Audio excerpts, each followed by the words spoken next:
Today I'm going to talk about scale, cloud scale, and methods, systems, and programming models for dealing with cloud scale. I'm the director of development for the networking team in Microsoft Azure, and so I'll really be talking about work of produced by about 160 engineers over the course of the last 3-4 years.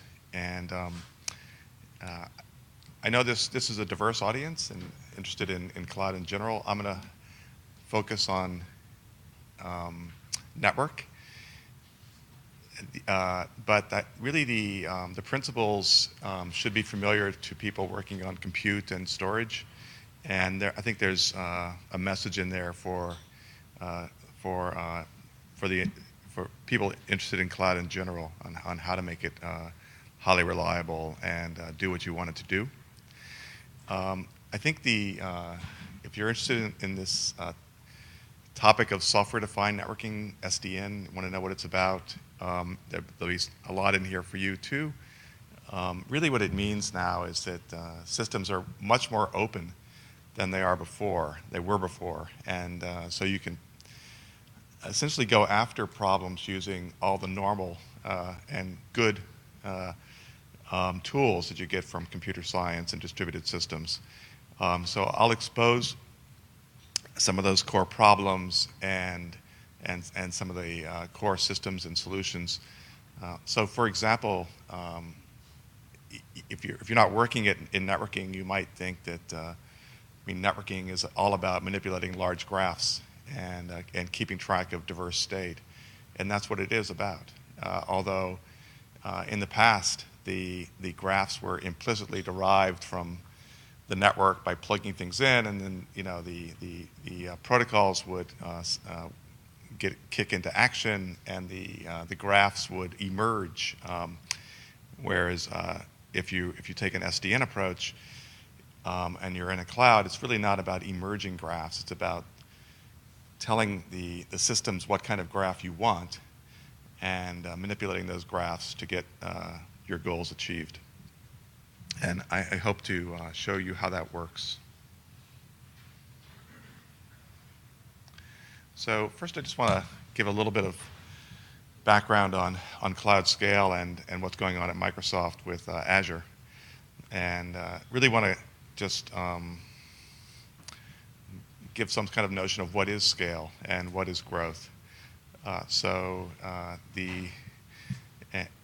Really the answer is that it's the growth is amazing and scale is large.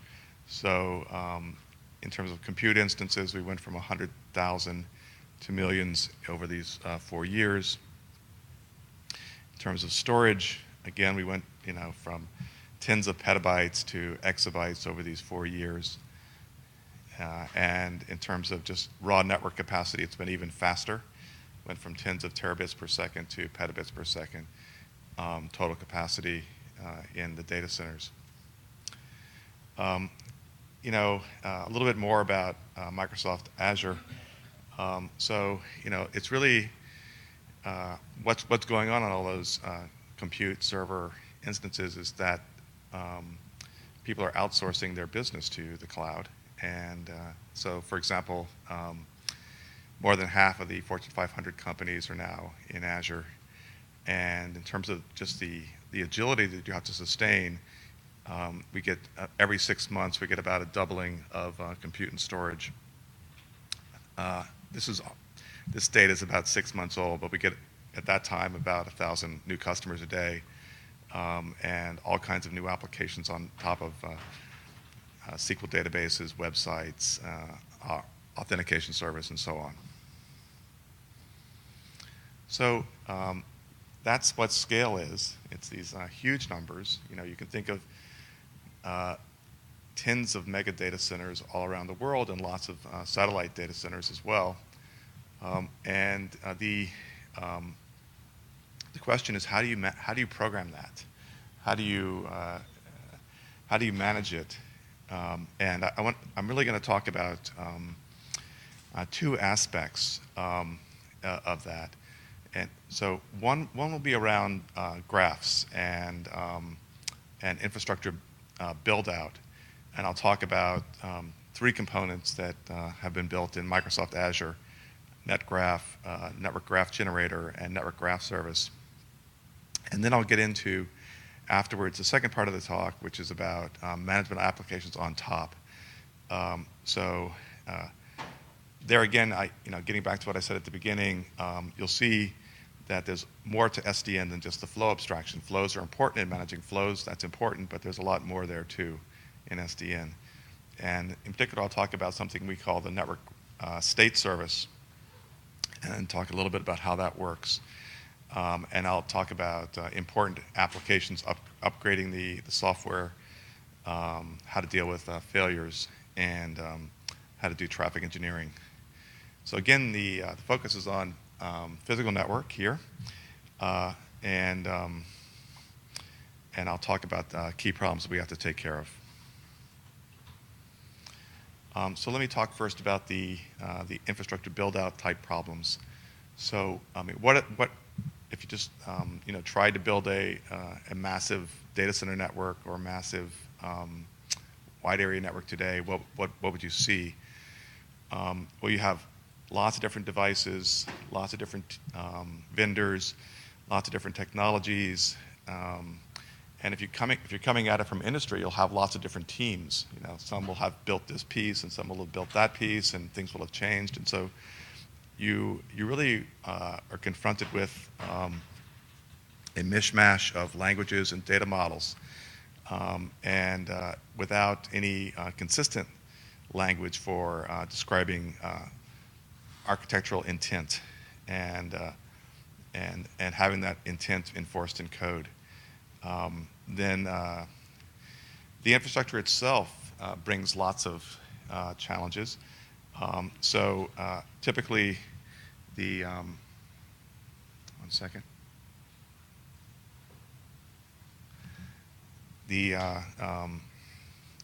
Things are only partially defined. Even though people have attempted to master all this complexity, there'll be details that are left out, just because, again, you have this incredible rate of change. When I showed you that compute and storage were doubling every 6 months, to deal with that, you're introducing new technology every 6 months, and you're updating the software every 6 months, and actually a lot in between those 6 months. So things change, and this kind of drift between what was done 6 months ago and what's available now is not good for managing large systems. So you have to combat that drift. So you need to be able to describe everything and deal with everything in code. Finally, it's not like there's one application in SDN terms, one controller. Logically, there is one controller, but internally, there's lots of applications that need to interpret and access this data. And they need quick access both to the raw data and to the processed data. And they're running in parallel, concurrently. So for those three problems, here are three techniques.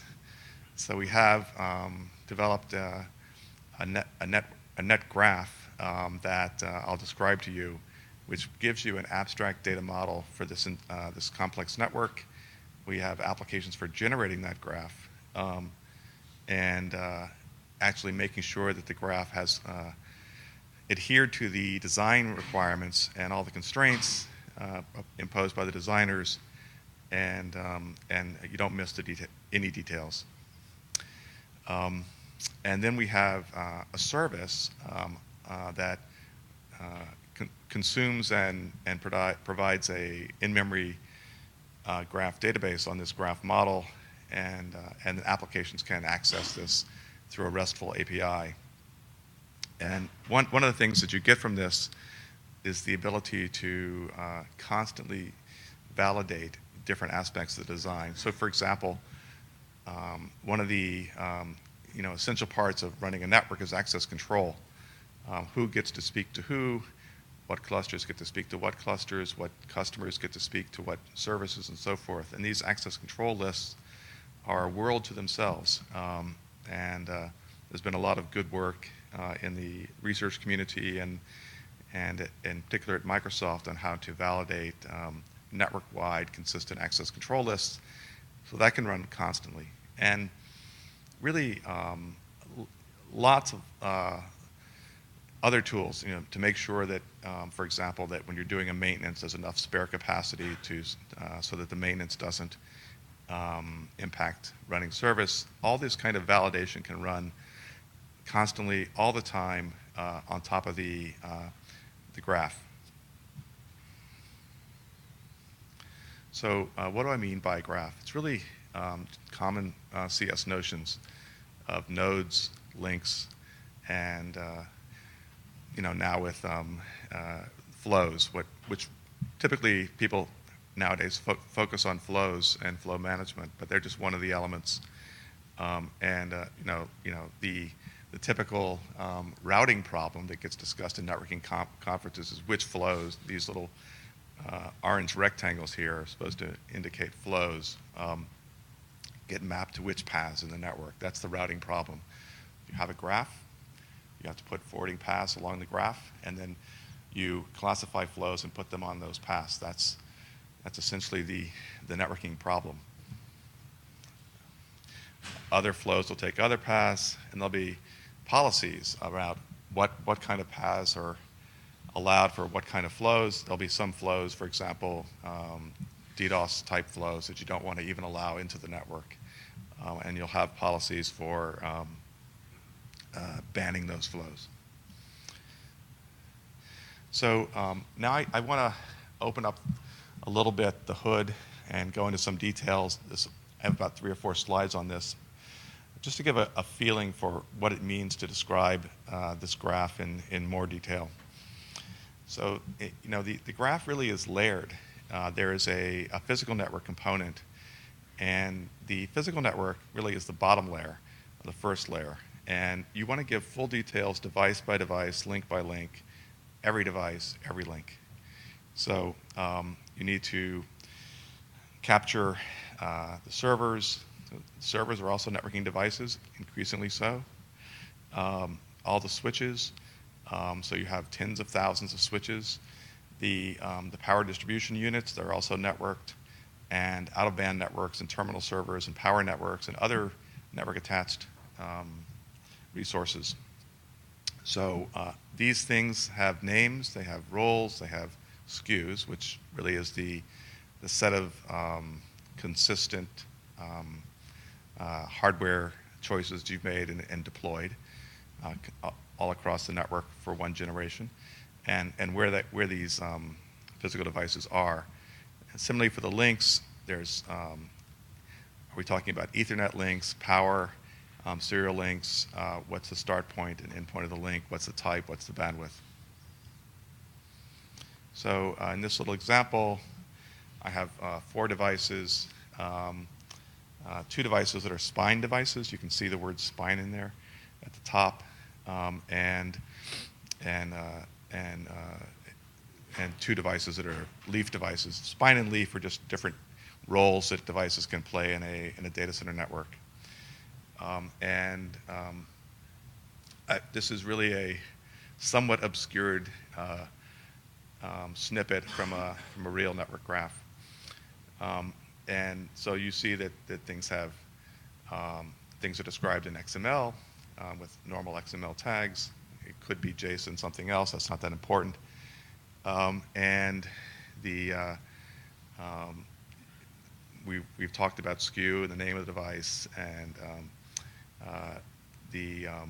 actually the location in this case is encoded by the host name. There's a lot more to location than just the host name, but it's not in this snippet. You really need to know exactly where devices live. One thing about I could say about data center networks, about data centers in general, and how they differ from conventional, let's say the network in this hotel, is you know exactly where everything is. So nothing, it's an engineered artifact, and nothing gets just plugged in. If something were just plugged in, you would notice it and remove it from the network. It's really important that everything's plugged in into the right place, and I'll talk about that in a bit. You don't want any judgment calls or any creativity in things like where things get plugged in. There's on top of this, what in networking we call a layer 1 graph, the physical graph. There's other layers, the Ethernet or layer 2 layer, and the IP network or layer 3 layer. And you can think of that as annotating some of those objects that are in the data plane. So you have IP ranges, IP prefixes, VLAN tags, lag, which is a bundle of links at layer 2 that act as one at layer 3, access control list, tunnels that run from one switch through a number of switches to an endpoint, various kind of tunnels like label switch paths. The links give you the associations between these data elements and how they relate to the physical network. For example, we have IP running on Ethernet, IP running on VLANs on Ethernet, IP running on link aggregation groups running on Ethernet. So here's another snippet. Here I have two devices.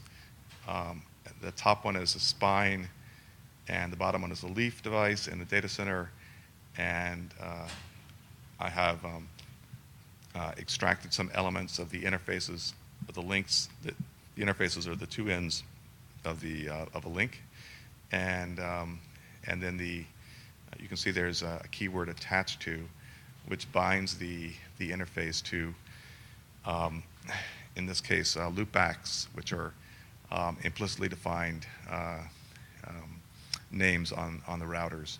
And then I'm saying, well, hey, there's a loopback IP interface name. It's this 100.100.36.0/32. It's a fully qualified or fully extended /32 loopback address.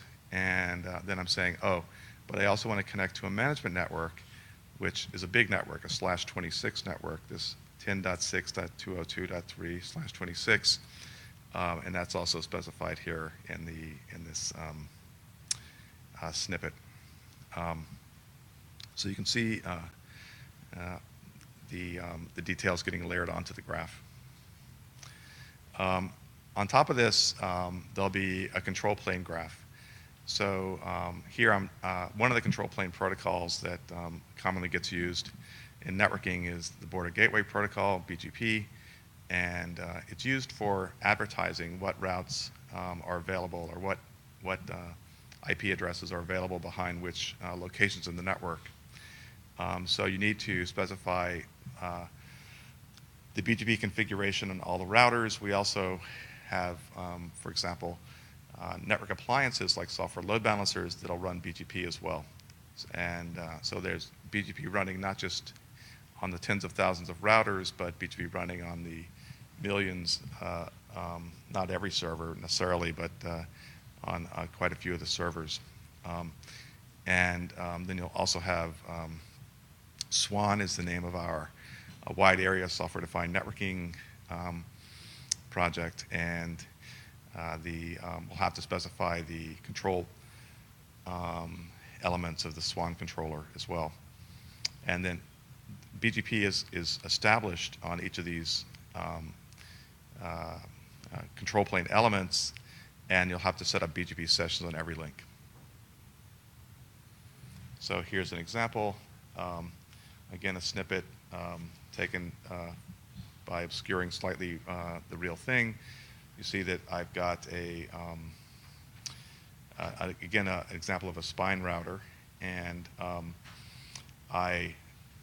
it's not important to know to understand the details here, but I'm specifying all the little BGP details, like this thing called the ASN, the Autonomous System Number, and it's spelled out here. And then below it, when I get down to the session level details, I'm talking about the specific BGP session, where it starts and where it ends. So you really have a layered graph, and you need to put it all together. Uh, there's a physical network graph, a data plane graph, a control plane graph, and they have common keys, for example, the host names. And this describes the whole data center network. And in addition, the wide area network and the edges that touch the internet. This gives you the static state, the intended state of the network. And just to give you a feeling for how much change there is, you might get, I don't know, up to a few thousand changes to this graph a day. There'll be moments in time where there'll be lots of, there'll be upgrades going on where you'll be sweeping through it. There could be quite a few changes in a 5-minute interval. So even though I call it static, it's being built out and operated on. At this scale, it's not so static. But you really think about it. You have a graph, and now you need to slice it, pick up elements of it that you need for management and application virtualization. So that's the graph. Let me tell you now. Try to wake people up a little bit and tell some stories about the graph. What was it like before the graph? Before we invested in this SDN journey some 4 years ago. And this is how it's like, let's say, in this hotel, or when they're trying to wire up the network, or in your university if you're working there, or in most enterprises.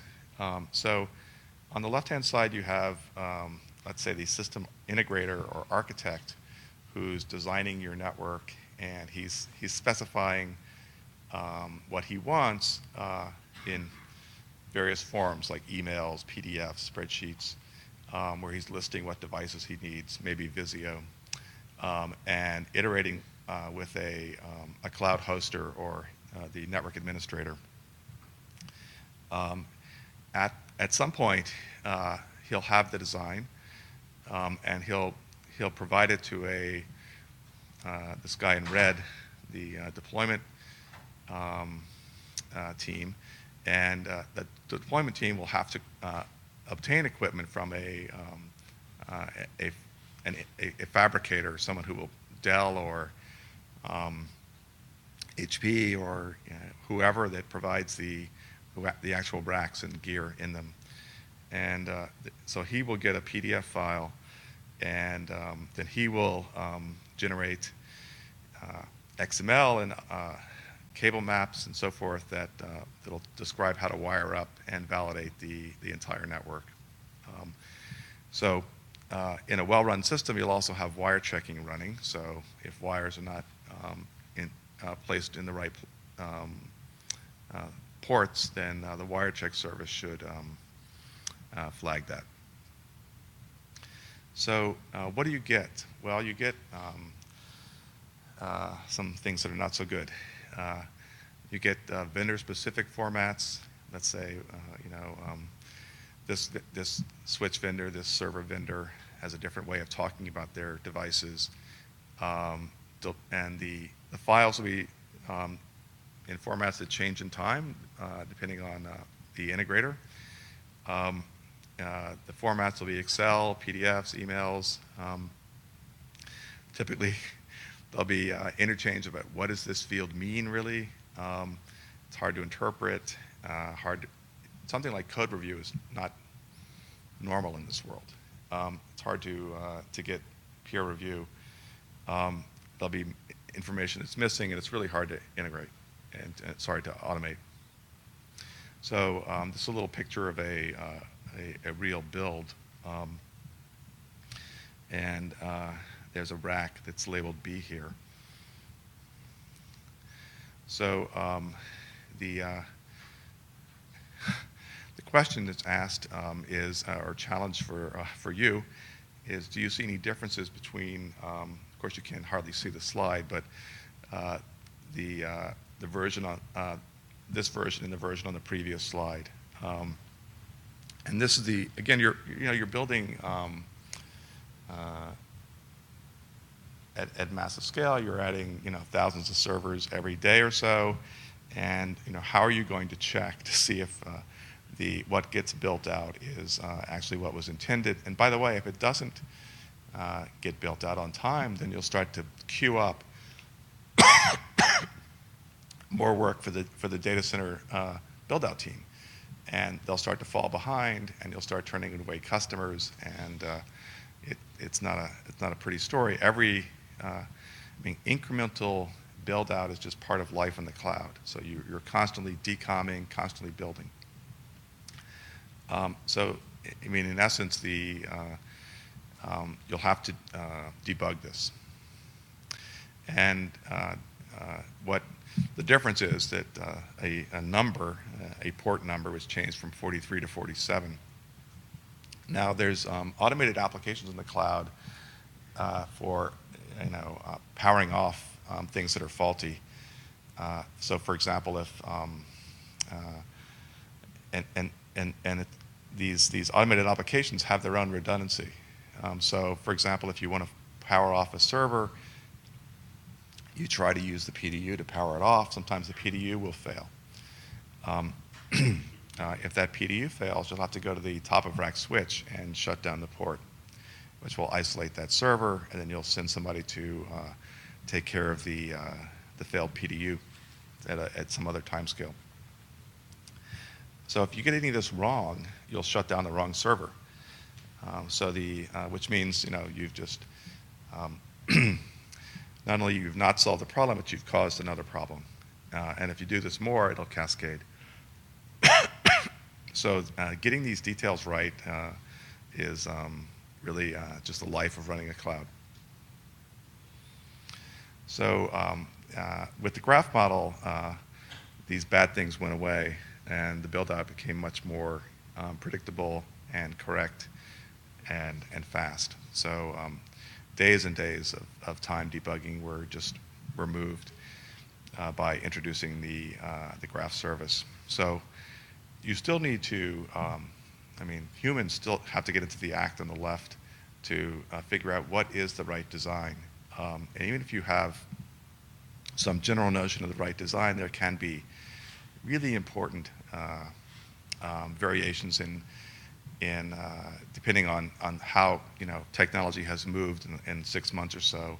When you go to build it out, and there can be important physical constraints you need to take care of in terms of how high the racks can go and things like this. But you don't want many people working on that piece. So these guys on the left are designing it, getting it right, at which point they turn over really the job. There's a graph generator that I'll talk about in a minute, and it feeds the graph service, and then you have the authoritative topology in there. At that point, now you have a wire checker that can run off the intended data, not the partially described intended data, but the very fully described intended data, and produce the cable maps and the checks. So it vastly simplifies the work. There's no back and forth.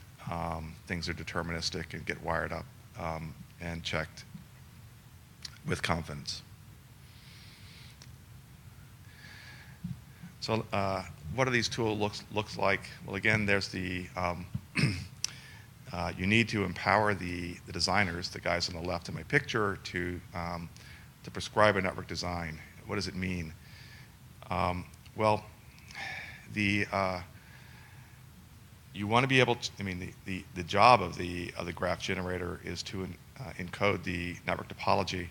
I mentioned spine and leaf. If you're a network person, you might know that the leafs are at the edges and the spines are in the middle, and you have to wire them up precisely. There's an incredible number of links in these networks because you can't load more speed necessarily on the same link. Instead, you have more links to get more speed.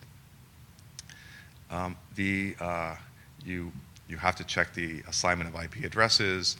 For the BGP part, you have to check the autonomous system numbers and make sure the things are named correctly. This is super important. If it's wrong, you could wind up losing traffic, misrouting traffic, or delaying a build out, as I said. In terms of how you go about describing this, it's a talk in itself, but the one thing that we've learned, and I've learned in my career, is to provide limited parameterization. I think I've written 10 different template-based graph generator tools in my career that provided way too much flexibility. So you want, in some ways, to limit the flexibility. So you want the same SKU to be used everywhere. You want a consistent pattern for using IP blocks, and then in terms of how many servers, how many spine devices, how many leaf devices, you want something like small, medium, large. You don't want the world of you want two smalls to make a medium. You want simple things that can be composed instead of every possible outcome. And when it gets to generating the design, it means that don't go with scripting, and don't go with what's it called, little languages that are designed just for the data center. Instead, focus on the data model, and focus on common methods for manipulating the data model, instead of designing a custom language that provides great flexibility. If you do design the scripting model or something like that, you'll find that everybody's got a script. They'll have encoded things in ways that are personal, and you really can't do that at this kind of scale.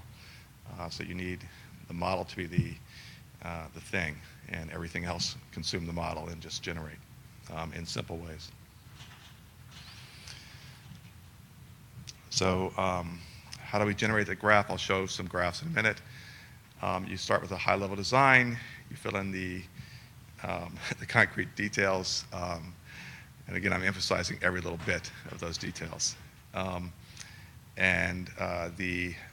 You go from that high-level declarative design, give me this data center in the eastern US or India, or wherever you want to go, at a high level, based on the objectives of that data center, and then you generate the prescriptive graph. And yes, even though I criticize a little bit the PDFs and so forth, you do need to be able to produce documents for people to look at for troubleshooting and building monitoring tools and reasoning about things. So this is the kind of graph that gets generated for the L2, L3 network. You'll see that there's devices that they have different colors, they're in different roles, there are border routers here, there's spine switches, there's objects that are collections of servers called pods and things like that. That's all described by the model. And there are other networks too. There's a power network, there's an out-of-band network for management, there's a serial network also for management. These things are also described and built by the same tools. And really, all I'm trying to convey is that by this picture is the topology is complex and has multiple layers. And these layers will interact. The power network will interact with the out-of-band network and the production network for carrying traffic.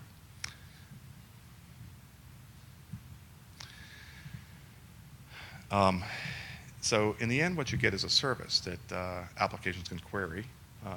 we like now to use RESTful interfaces so that they can uh, uh, use our other tools, for example, our load balancer, so we can scale out the access to the graph service. What is this graph service? Really, it's an in-memory graph database, and everything is versioned. So what you described and built 6 months ago is still there, and all the versions and updates are there. We derive other data on top of it, which is called cooked data, and we can access and query that. We have a presentation layer, and we can, collect objects. We can do graph database kind of things, collect objects that are accessed frequently together and put them together so we can get high-speed access. And this is a fundamental building block in Microsoft for config generation and network management. So now I'm going to talk about state. So that's about graphs and massive graphs, detailed graphs, and now I'll talk about state and applications. So what are some of the problems with networking and managing state?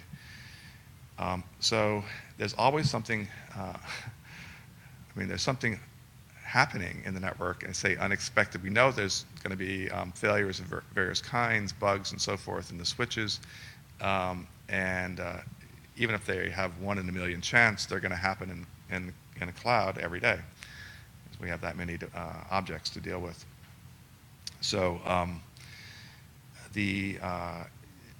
when these events that are not expected happen, then they will interfere with expected planned work, like workflows that are done to update the network.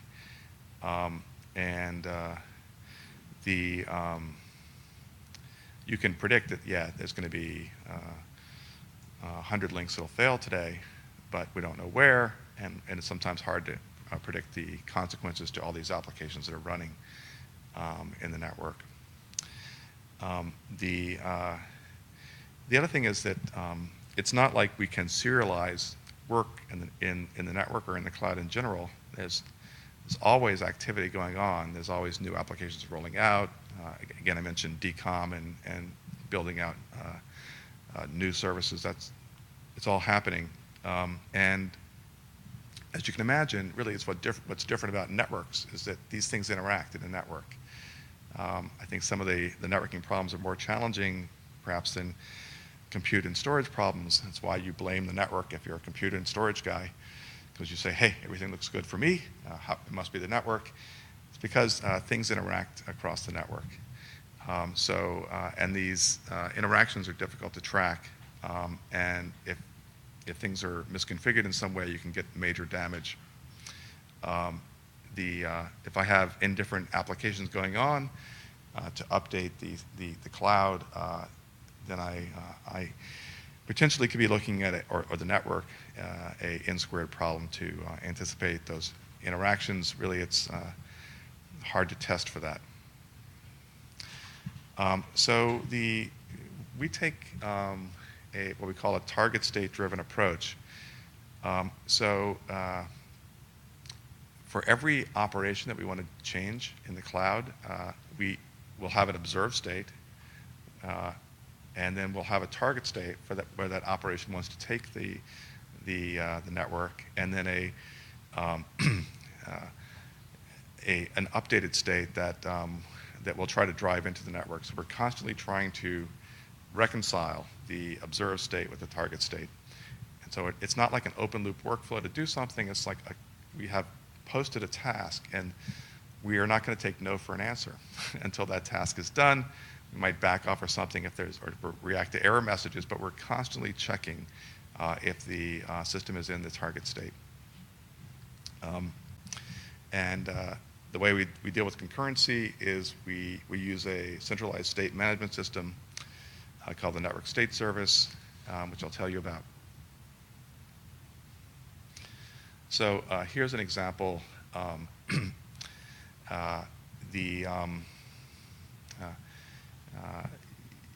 of two different applications that could conflict. So in one application, for traffic engineering, TE, we'd like to carry a certain kind of traffic from A to C through B. We have another application running called switch firmware upgrade, which would be wanting to update the state of B to enable some new features or fix a bug. So it would be a bad thing to not somehow resolve the conflict between the traffic engineering and the switch firmware update, because the traffic engineering won't succeed while the firmware update is happening. So how do we deal with it? We use a entity attribute value model. I'll show you an example. The entities are taken from the net graph that I talked to you about earlier.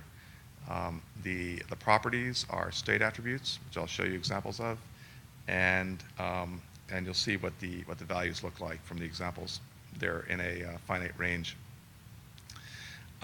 and this is really talking about the absolute value of these objects. Now, they're observed, so they may have changed since the last observation, but we're not talking about the relative things we're going to do to them, like bring it up or down. We're going to say, is it up or is it down?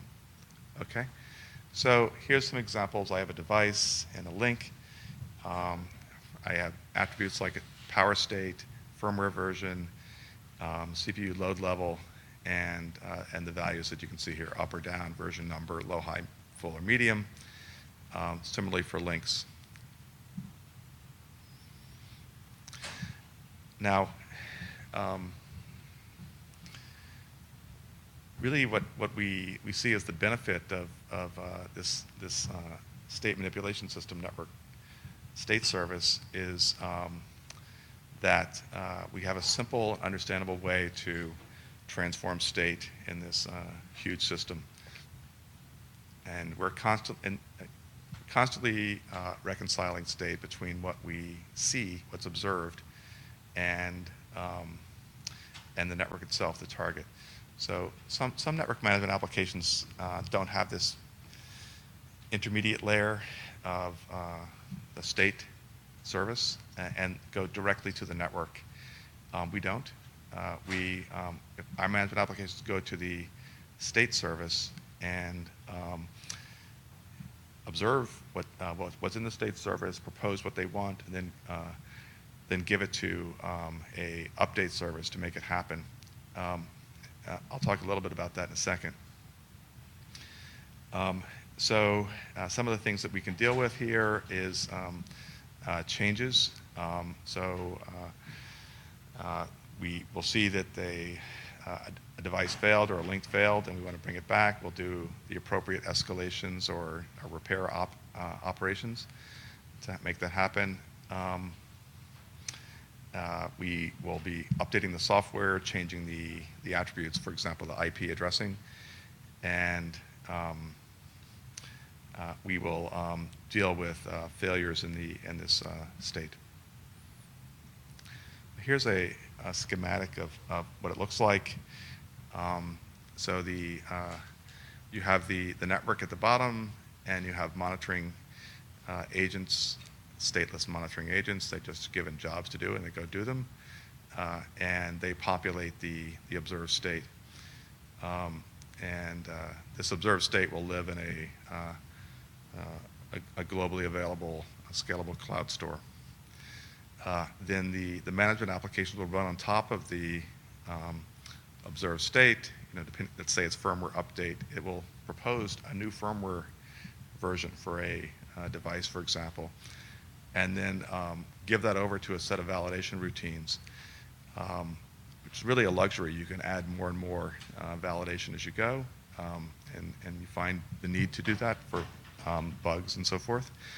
And then you can give that over to a stateless target state driver that will the target state will be persisted in the store, and then the stateless drivers will be these updaters that will then take the target states and try to make them happen in the network. So in a little bit more detail, you have monitors. um, and they learn the state and write to the observed state. They write the observed state to the store. You have management applications which will run the business logic on the network and propose the target states. You have the checkers, which will make sure that the updates are safe, and the updaters that will drive change into the network. So NSS is the network state service. One thing we like about it is everything except for the middle NSS piece is stateless, and so failures in these guys that monitor and update are just fine, and they can just go back to the NSS to get new state and new work to do. If the NSS itself has a partial failure, then it can be, you can relearn network state from the monitors. Things might have changed, so you have to do some of that anyway. And the proposed and target states are stored persistently with very, very, very high confidence using our cloud scale persistent store. Then we're able to deal with unexpected deviations because of the devices fail. There's a bug in a maintenance process. Whatever happens in the system itself or in the network itself, we can take care of. So here's a quick sketch of the switch firmware update. You can see in the middle, I've got my observed state, my proposed state, my target state, and you can see at the bottom what I'm really trying to do. I'm trying to just update the firmware version, which is going to do a lot of stuff, by the way. I mean, in a network, the agent will have work to do. I mean, if you're going to take a device out and update its firmware, you want to make sure that you don't impact production traffic. So you have to, prepare the network for the update, make the hit on flows in the network minimal. So in essence, you scare traffic away from the object being updated. Then you go in and update it, validate it, bring it back, and all that's done using the network state service. There's a certain kind of link failure that happens when you have hundreds of thousands of links that you have to take care of automatically. You can't have people diagnose these things, where you'll start getting bit error rates or various kinds of defects on links. And the way we build the network is that's okay. You can have defects on links. We have lots of links. So the only thing that's not okay is not knowing where those defects are and letting them persist. So your monitor will tell you about the defects, and then you'll do some validation to make sure that the monitor is accurate, and then you go disable those links. And this is all done through the network state service again.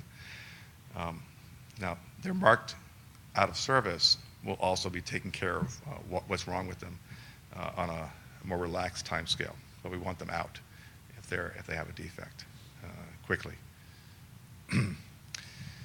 This has been running for some years in Microsoft data centers, and it takes care of this vast infrastructure.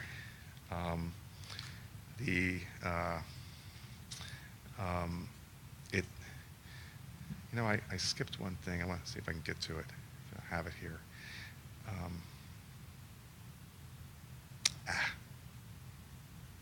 I'll use a backup slide. One of the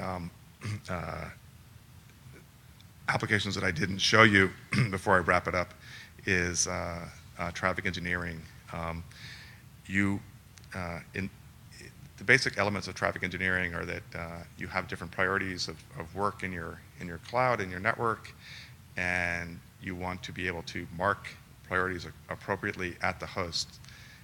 So you have workload prioritization and marking happening at every host, and then those priorities are fed into the network. and through the monitoring system into the network state service. If there is some kind of overload or congestion in the network, then you'll use those priorities to decide what goes and what doesn't, so that you can run the network at high utilization, although some under stress, some applications may be squeezed and have to be throttled back at the host. That's accomplished through the SWAN controller, which again, you can see this gray box in the middle uses the network state service to learn the state of the network and then propose changes to it, and then use the agents on switches and protocols to make those changes happen. Okay, sorry I missed that slide. So what I get is from kind of the war of all these protocols and so forth and conventional problems in networking. Instead, I get this uniform, consistent software infrastructure which supports lifecycle management of the data centers and the wide area network. Stepping back, the goal of the team and in essence the goal of cloud service management as applied to networking is really to apply all the core concepts to the network that have been applied and continue to be applied for managing large compute and storage clusters. And for example, large in-memory graph databases. The problem had been that we just don't have the abstractions and the associated graph management systems. And the nice thing about the new world of networking is, okay, we can take care of that. So we can come up with the natural abstractions and systems to deal with tremendous scale. And I gave you a few examples: the graph service and the state service. A lot of this you can find in papers. We've done a lot of joint work with Microsoft Research, and there's been some conference. For example, SIGCOM is a good place to look for some of the Microsoft contributions, and there are other conferences as well that have some of these ideas described in papers. At this point, I'll wrap up and mention, of course, that we're hiring.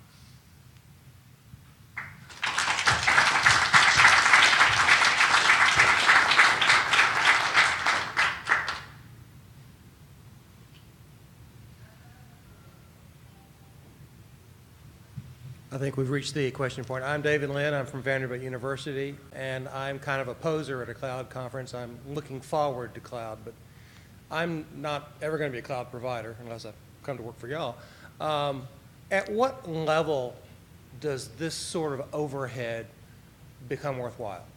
I mean, y'all are dealing at huge scale, and right. Most of us are going to be clients at best, customers. Right. Pretty much what I found you can tell me if this is correct at your university, you have a lot of machines, they're in a room, and the room is overheated. You can't put one more light bulb in, or you'll blow some PDU or something. And and you have a lot of data and a lot of compute you want to do. So I think that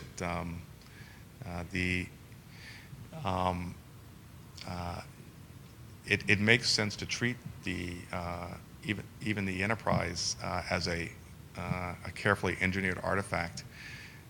I don't any longer think of it as overhead.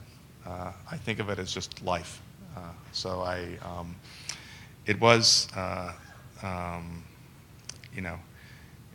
I think life before that in networking. For example, if I had a new network device, I'd plug it in and somehow the network would learn about it. But I don't know if you'll get the intended result that way. So I feel like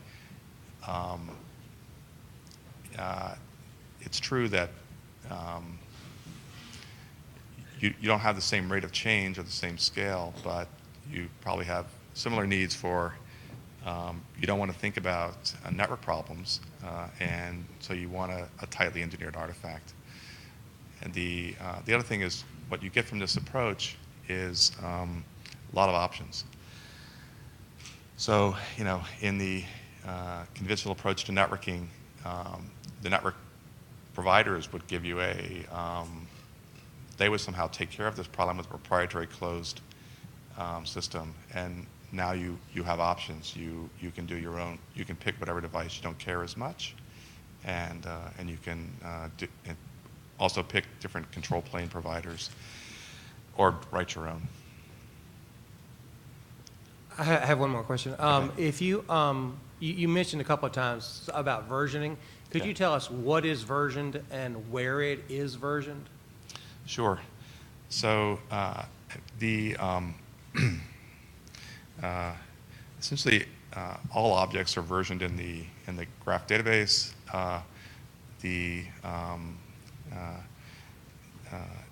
And the versioning persists.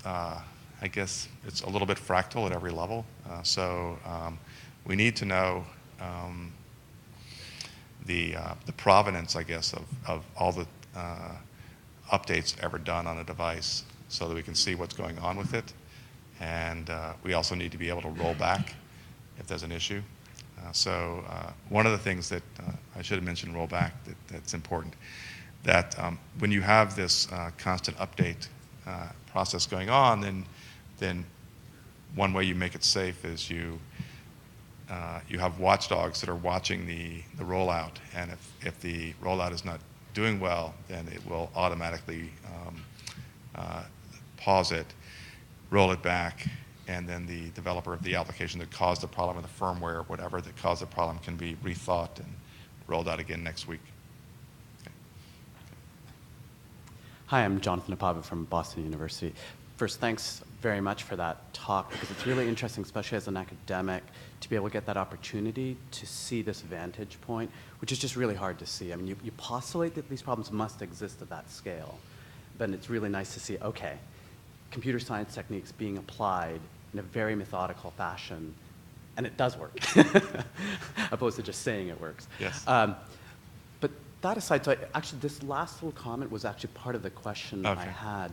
So in the update cycle for these kind of state changes, it seemed to me that inherently that you must end up in these situations where effectively you're trying to identify a quiescent point, and then you want to apply this update, and that it must be very hard with that change rate to always necessarily ensure you're going to hit a quiescent point. Yeah. And so is it very much this watchdog back off alarm and then decide? Good question. So we can't rely on, so we would like to have a quiescent point, but it's, we have sort of relaxed into, or come to the conclusion that we can't ensure one. We can't say that, hey, okay guys, nobody changed the network and traffic engineering while we do some firmware update. And even if we did that, Mother Nature would come in and fail some links. So we have to have enough, first of all, like you mentioned, the rollback and so forth, we have to have a change not cause itself a big problem. If we made a mistake, there's a bug, we roll it back. But even if it doesn't make a mistake, it's just an intended update, it can cause a hit on the network, for example. So if it's a planned change, we have to make sure that it's essentially hitless, that we can do things like store state, update the piece we want, restore state, so that the period of time where you see a hit is sub-second or negligible. We essentially want to avoid anything that would, at the end of the day, disturb the customer application. And at the same time, we can't disturb developer agility. Developers need to update stuff all the time. And so the way to go is to make the updates incremental and small, and componentized and make them fast. And is that really fundamentally a human process? Like, I mean, that it just becomes the experience and intuition to know how to decompose the change and do it? Or do you have do you end up having people who just get really good at understanding those best practices and rules of thumbs and sort of staging out those updates? Or do you, do you have any automation or formalism there? That's good. I guess we don't have anything at a meta level like that. We have SLAs. So if you want to change if you propose a change, and we do have some automation, I take it back.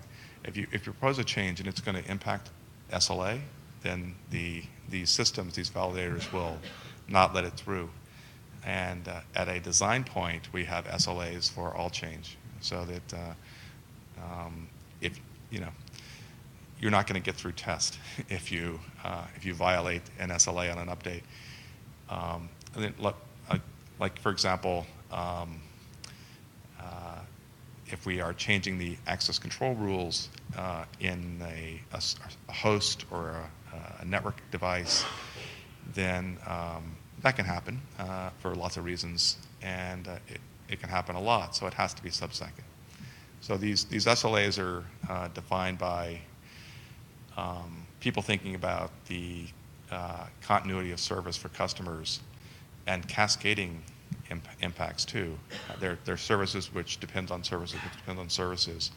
And so at the bottom, like networking, these SLAs have to be very tight.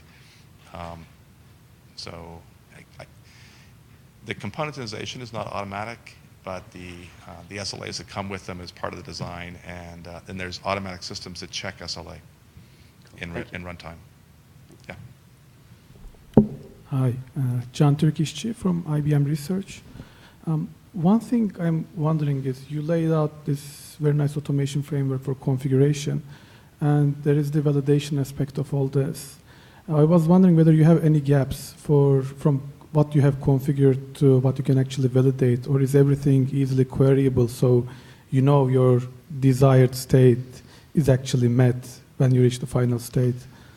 Okay. Yeah, let me make sure I answer the question.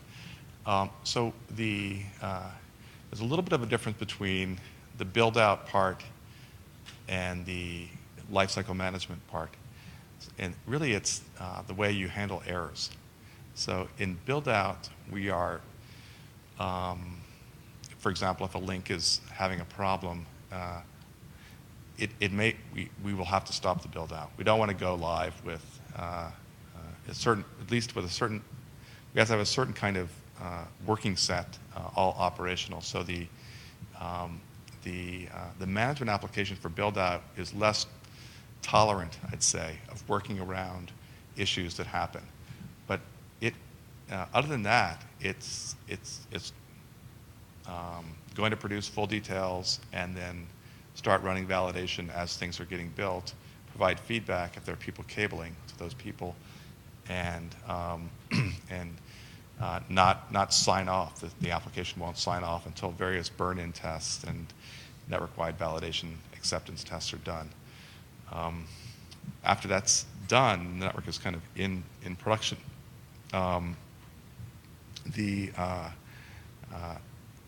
There's less radical changes allowed, right? Because you have production stuff going on. So that's where you have to go into the process of if there's a link or a device or a server that you'd like to power off and it won't power off, you have to go through the automated escalation process and do things that are more, I'd say, involved and gentle to the application than you would do during build-out.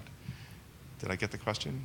Yes, pretty much, I think. So, like, PowerOff is, I think, relatively easier example. Let's say access control is probably tougher to validate. I think the best you can do is, like, query the configuration.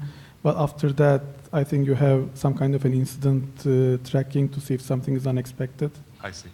Okay, yeah. So for access control, that's a great topic. And I should have pointed to some papers we have on access control. So for access control, really, you want to protect the perimeter for an entire application. Let's say all storage has a certain access control, or every tenant has a certain access control. and these access control rules can conflict and overlap, and so you have to reason about them. And so it's actually formally a tough problem. On the other hand, you have to solve it. There's no way you cannot solve it at this scale. So we have automated methods that constantly check access control. They do SAT solving and things like this that cope with the tough problems, and they flag violations and the kickoff repairs. Thank you.